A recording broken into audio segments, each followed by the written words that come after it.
अस्सलाम वालेकुम dear students and dear viewers, welcome करते हैं आपका राकिब ज़िया के यूट्यूब चैनल में। दोस्तों, जैसा आप जानते हैं कि इंडियन पॉलिटी जो है बहुत ही इम्पॉर्टेंट सब्जेक्ट है for UPSC civil service examination, for JKSSB examination. जितने भी यूपीएससी या जेकेएसएसबी के एग्जाम्स होते हैं उनमें इंडियन पॉलिटी के बारे में अक्सर क्वेश्चन पूछे जाते हैं। और इसीलिए हमने ये जो पीडीएफ बनाया है, ये जो आपने आज का वीडियो हमारा है, इसमें हमने 300 most important MCQs on Indian polity जो है वो आपके साथ शेयर करेंगे। और इनका जो है यहाँ पे हम इसका आंसर भी आपको दे देंगे। ये सिर्फ यूपीएससी या सिविल सर्विस या केएसआईएस के लिए नहीं, बल्कि जितने भी जेकेएसएसबी के एग्जाम्स होते हैं, नायब तहसीलदार का एग्जाम हो, पटवारी का एग्जाम हो, जूनियर असिस्टेंट का एग्जाम हो, अकाउंट असिस्टेंट का एग्जाम हो, या इसके अलावा बीएलएलबी एंट्रेंस या एलएलबी एंट्रेंस जो है कश्मीर यूनिवर्सिटी कंडक्ट करती है, उसमें भी ये बहुत इंपॉर्टेंट माना जाता है। एक इंपॉर्टेंट चैप्टर है वहां पर इंडियन पॉलिटी। तो ये 300 एमसीक्यूज अगर आप प्रिपेयर करते हैं तो इंशाल्लाह आपका इंडियन पॉलिटी इससे पूरा कवर हो जाता है। तो आइए आज हम इसकी जो है एक्सरसाइज करते हैं, इन क्वेश्चंस को आपके साथ शेयर करते हैं। तो question number 1 is, who among the following is known as the father of Indian constitution? Indian constitution का फादर कौन है? Doctor Rajendra Prasad, doctor B R Ambedkar, doctor S Radhakrishnan, M K Gandhi. तो यहाँ पे अक्सर बच्चों को कंफ्यूजन होता है फादर ऑफ इंडियन कौन, वो गांधी जी को टिक मारते हैं, लेकिन एम के गांधी जो है वो फादर ऑफ इंडिया है। फादर ऑफ इंडियन कॉन्स्टिट्यूशन जो है वो है doctor B R Ambedkar. Doctor Rajendra Prasad जो थे ये कॉन्स्टिट्यूंट असेंबली के प्रेसिडेंट थे, लेकिन डॉक्टर बी आर अम्बेडकर जो थे वो कॉन्स्टिट्यूंट ड्राफ्टिंग कमेटी के चेयरमैन थे, इसलिए उनको फादर ऑफ इंडियन कॉन्स्टिट्यूशन कहा जाता है। Question number 2 is, the constitution of India was adopted on? ये दो इंपॉर्टेंट डेट्स है। The Indian constitution was adopted on, Indian constitution was enforced on. तो पहला जो है अडॉप्शन का डेट, उसमें याद रखना चाहिए आपको, वो है 26 नवंबर 1949। यानी 1949 पहले याद रखना है, क्योंकि 1950 में एनफोर्स हुआ था, तो 1949 में ये अडॉप्ट हुआ। लेकिन डेट क्या होगा? डेट है 26 नवंबर। उसके बाद क्वेश्चन नंबर 3 है, Indian constitution was enforced on. Enforced का मतलब क्या होगा? जब पूरी तरह से कॉन्स्टिट्यूशन ऑफ इंडिया अप्लाई हो गई, वो है 26 जनवरी 1950। इसका भी मैं आपको बैकग्राउंड बता दूं कि इंडियन कॉन्स्टिट्यूशन को अडॉप्ट अगर हुई थी 26 नवंबर 1949 को, तो फिर हमने इसको एनफोर्स क्यों किया 26 जनवरी 1950? उसका रीजन ये है कि 26 जनवरी की एक बहुत बड़ी इंपॉर्टेंस है कि ड्यूरिंग फ्रीडम स्ट्रगल हमने इस दिन को एज एन इंडिपेंडेंट डे मनाया था बहुत पहले। तो बाद में हमने जो है जब 26 नवंबर 1949 को कॉन्स्टिट्यूशन अडॉप्ट हुई, तो हमने ये 2 मंथ फिर इंतजार किया और हमने 26 जनवरी को एनफोर्स किया। हालांकि कुछ पार्ट्स जो है वो 26 नवंबर को ही जो है अप्लाई हो गए थे, लेकिन पूरी कॉन्स्टिट्यूशन जो है वो 26 जनवरी 1950 को अप्लाई हुई, इसीलिए 26 जनवरी को हम एज अ रिपब्लिक डे भी मनाते हैं। Question number 4, the Indian constitution was framed bye? Indian constitution को किसने फ्रेम किया, किसने बनाया? तो ये काम एक इंसान का नहीं था, ना प्रेसिडेंट ऑफ इंडिया ने बनाया, ना ब्रिटिश गवर्नमेंट ने बनाया, बल्कि इसको बनाया कॉन्स्टिट्यूंट असेंबली ने। कॉन्स्टिट्यूंट असेंबली जो थी वो बेसिकली जो है इंडिया में बनाई गई थी, जिसमें पूरे हिंदुस्तान से मेंबर्स लाए गए थे, ब्रिटिश इंडिया से भी, प्रिंसली स्टेट से भी। तो उसी को फिर जो कॉन्स्टिट्यूंट असेंबली बनी, उसी ने फिर इंडियन कॉन्स्टिट्यूशन को तैयार किया। Who was the permanent chairman of the constituent assembly? जो चेयरमैन था कॉन्स्टिट्यूंट असेंबली का, वो परमानेंट कौन था? यानी इसका मतलब कोई टेम्पररी भी था। हाँ, जब कॉन्स्टिट्यूंट असेंबली को बनाया गया तो फिर इसका जो परमानेंट चेयरमैन था वो था डॉक्टर राजेंद्र प्रसाद, जो बाद में फर्स्ट प्रेसिडेंट ऑफ इंडिया भी बना। Number 6, who was the chairman of drafting committee? जब डॉक्टर राजेंद्र प्रसाद हिंदुस्तान के प्रेसिडेंट बने, उसके बाद जो है कॉन्स्टिट्यूशन ऑफ इंडिया को की ड्राफ्टिंग कमेटी बनाई गई, और वो ड्राफ्टिंग कमेटी का चेयरमैन था डॉक्टर बी आर अम्बेडकर, जो बाद में फादर ऑफ इंडियन कॉन्स्टिट्यूशन भी बना। अच्छा, number 7, the original constitution of India contains? यानी जो कॉन्स्टिट्यूशन ऑफ इंडिया ओरिजिनल थी, जैसे 1950 में जो बनाई गई थी, उसमें कितने आर्टिकल थे? 395 आर्टिकल थे। Part third of Indian constitution, constitution of India में पार्ट्स भी है, आर्टिकल्स भी है, शेड्यूल्स भी है। तो पार्ट थर्ड जो कॉन्स्टिट्यूशन ऑफ इंडिया का है वो किस बारे में बात करता है? Fundamental rights. इसी तरह पार्ट फोर्थ जो उसके बाद है, इसमें किसके बारे में बोला गया है? Directive principles. अच्छा, the election of the constitution assembly held in, जो कॉन्स्टिट्यूशन असेंबली का इलेक्शन था वो कब हुआ था? 1946 में इलेक्शन हुआ था, और फिर उसके बाद 1947 को इंडिया को इंडिपेंडेंस मिली, और 1950 में जो है हमारी कॉन्स्टिट्यूशन कंप्लीट हो गई। अच्छा, the constitution assembly was set up under the recommendation of, ये जो कॉन्स्टिट्यूशन असेंबली बनी थी इसकी रिकमेंडेशन किसने दी थी? वो था कैबिनेट मिशन प्लान। जो कैबिनेट मिशन प्लान था उसी में रिकमेंड किया गया कॉन्स्टिट्यूएंट असेंबली को। खुद ही रिकमेंड नहीं हुआ, बेसिकली इसकी डिमांड हिंदुस्तान के जो फ्रीडम फाइटर्स थे उन्होंने की थी। In 1936, Indian National Congress demanded Constitutional Assembly to set up at the session held at 1936 में इंडियन नेशनल कांग्रेस ने किस सेशन के अंदर डिमांड की थी कॉन्स्टिट्यूएंट असेंबली की? तो वो था Faizpur session. According to cabinet mission plan the constituent assembly was consist of, जो कॉन्स्टिट्यूएंट असेंबली बनाई गई थी अंडर कैबिनेट मिशन प्लान, उसमें कितने मेंबर्स थे कि को जो है प्लान कितना रखा गया था, कितने मेंबर होने चाहिए और कितने थे? 389। Who moved the objective resolution in constituent assembly, constituent assembly का जब डिबेट चल रहा था तो उसमें किस बंदे ने ऑब्जेक्टिव रेजोल्यूशन लाया था? ऑब्जेक्टिव रेजोल्यूशन जो बाद में प्रियम्बल भी बना, वो लाया था जवाहरलाल नेहरू ने, जो हिंदुस्तान के पहले प्राइम मिनिस्टर थे। Question number 15, who was the first governor general of free India, पहला गवर्नर जनरल कौन बना फ्री इंडिया का? जब हिंदुस्तान को आजादी मिली तो फर्स्ट गवर्नर जनरल कौन बना? क्योंकि जब इंडिया को इंडिपेंडेंस मिली तो पहले यहां गवर्नर बनाया गया, उसके बाद प्रेसिडेंट और प्राइम मिनिस्टर बने। तो पहला गवर्नर जनरल कौन था? C Rajagopalachari. Who Which amendment of the Constitutional Assembly added the word socialist and secular in the preamble? Preamble के अंदर सोशलिस्ट वर्ड और सेक्युलर वर्ड किस अमेंडमेंट के जरिए से ऐड किया गया?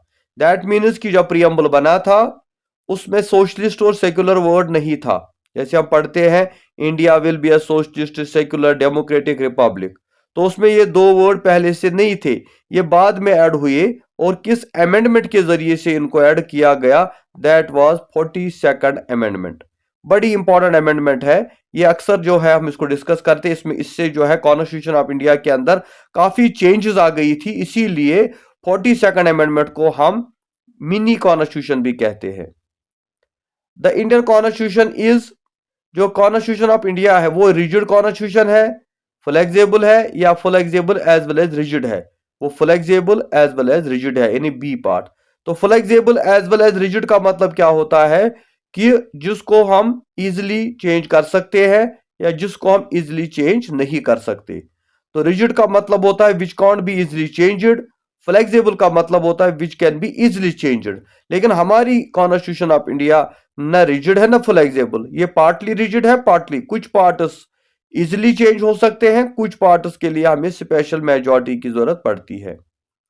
अच्छा, question number 18, voting age in India is, India के अंदर वोटिंग एज क्या है? तो वोटिंग एज जो इंडिया के अंदर है पहले ये 21 थी, लेकिन आजकल ये क्या है? 18 ईयर्स, यानी 18 साल के बाद आप वोट देने के लिए एलिजिबल होते हैं।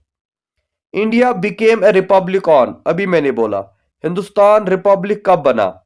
एक होता है इंडिया कब इंडिपेंडेंट हुआ, वो है 15 अगस्त 1947।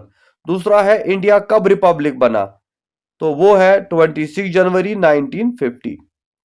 अच्छा, कॉन्स्टिट्यूशन ऑफ इंडिया के बारे में एक कोटेशन किसी ने बोली थी, जैसे Indian constitution is a bag of borrowing, ये Indian constitution bag of borrowing है। Who said it?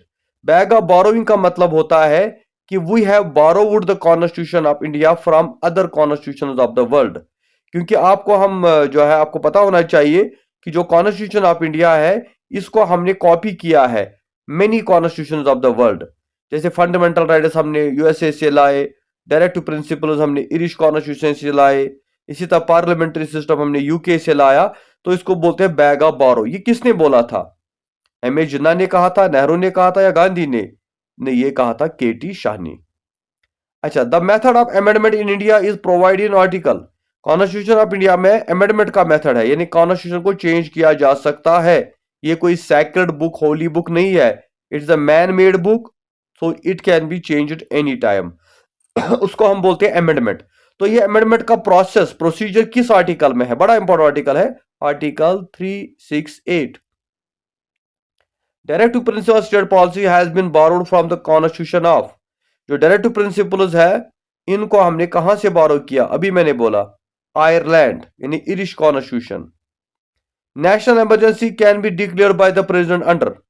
हमारे कॉन्स्टिट्यूशन के अंदर जो है इमरजेंसीज का भी कंसेप्ट है। हालांकि 3 होती है, एक होता है नेशनल इमरजेंसी, दूसरा होता है स्टेट इमरजेंसी, और तीसरा होता है फाइनेंशियल इमरजेंसी। तो नेशनल इमरजेंसी जो प्रेसिडेंट डिक्लेयर करता है, ये नेशनल इमरजेंसी कब होती है? In case of war. तो ये होती है अंडर आर्टिकल 352। अंडर आर्टिकल 352 हम नेशनल इमरजेंसी डिक्लेयर करते हैं। इसी तरह financial emergency can be declare by the president. तो अगर फाइनेंशियल इमरजेंसी की जरूरत पड़ेगी, वो प्रेसिडेंट डिक्लेयर करता है, क्योंकि आज तक इंडिया में फाइनेंशियल इमरजेंसी कभी जो है डिक्लेयर नहीं हुई। तो ये होता है 360, आर्टिकल 360। और यही बता दूं मैं, जो स्टेट इमरजेंसी होती है वो होती है article 356। The tenure of members of Rajya Sabha is. Rajya Sabha members का टाइम कितना होता है? कब तक वो मेंबर ऑफ राज्यसभा रहते हैं? तो याद रखना चाहिए 6 ईयर। इसी तरह tenure of member of Lok Sabha is normal time is. Lok Sabha का जो टर्म है वो कितना होता है नॉर्मल टाइम में? वो है 5 साल, 5 year. After passing the bill by the parliament, the bill is sent to the. जब बिल पास होती है पार्लियामेंट की तरफ से, तो फिर ये किसको भेजी जाती है? प्राइम मिनिस्टर को भेजी जाती है, स्पीकर को, गवर्नर को, या प्रेसिडेंट को? प्रेसिडेंट को।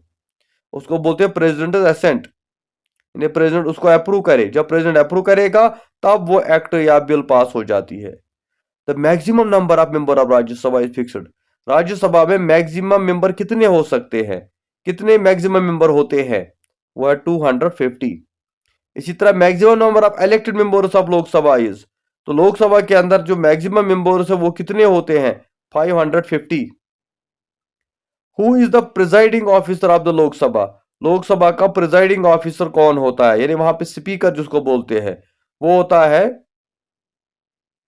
लोकसभा का जो स्पीकर, प्रिजाइडिंग ऑफिसर, उसको बोलते हैं स्पीकर। अच्छा, 31।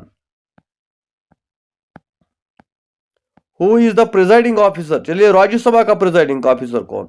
जिसको वहां का स्पीकर हम कहते हैं, लेकिन वहां स्पीकर नहीं होता, वहां पर यह काम करता है वाइस प्रेसिडेंट। क्योंकि वाइस प्रेसिडेंट को बोलते हैं एक्स ऑफिशियो। एक्स ऑफिशियो का मतलब वो एज अ वाइस प्रेसिडेंट भी काम करता है, एज अ प्रिजाइडिंग ऑफिसर और स्पीकर ऑफ राज्यसभा भी काम करता है।